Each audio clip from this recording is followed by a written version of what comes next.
Labour's general election policies were not too left-wing, an internal report into why the party lost says. There are claims the report, which was completed in November, has been suppressed by the party because it would undermine Jeremy Corbyn. But the BBC's Iain Watson, who was leaked some of the key details, says it does not blame left-wing policies. He said the party was likely to publish the report, which was written by Margaret Beckett, on Tuesday.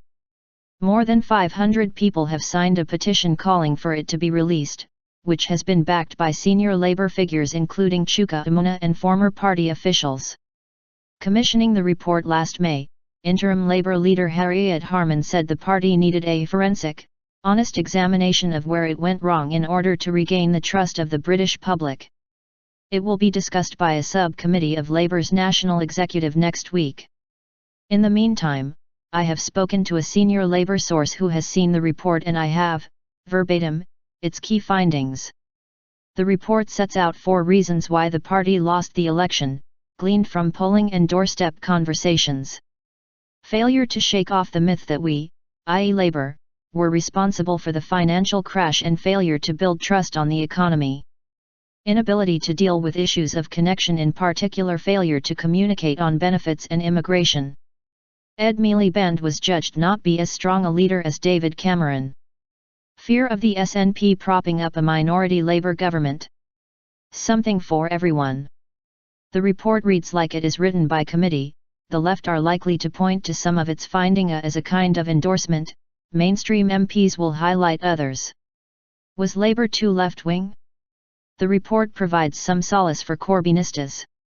It says, some of the left-wing policies were the most popular, e.g. mentions tax, and individual policies polled well. The issue was the lack of a consistent, cohesive narrative.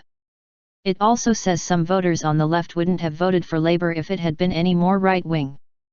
But, on the other hand, it says the party failed to win sufficient votes from the Lib Dems in the right parts of the country, and did better in seats which Labour already held, and we failed to connect with demographic groups who are seen as in the centre of British politics. Beckett's report more or less absolves the party officials who undertook the ground war in the run-up to May's general election, but suggests the party targeted too many seats, 106. The Conservatives attacked in only 50 and defended a further 50.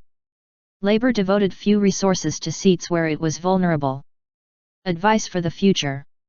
Less spin, and getting the shadow cabinet to hold meetings outside London are among the recommendations, as well as identifying the need to have a simple, seamless narrative.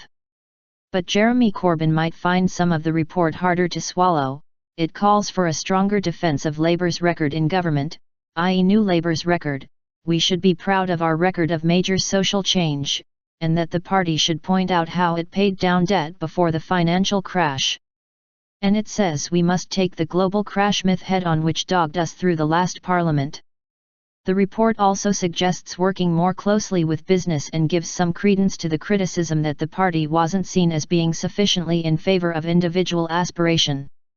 A Labour spokesman said, the formal process of considering the Learning the Lessons report is in its final stages and will conclude next week when it is presented to the relevant committee of the NEC.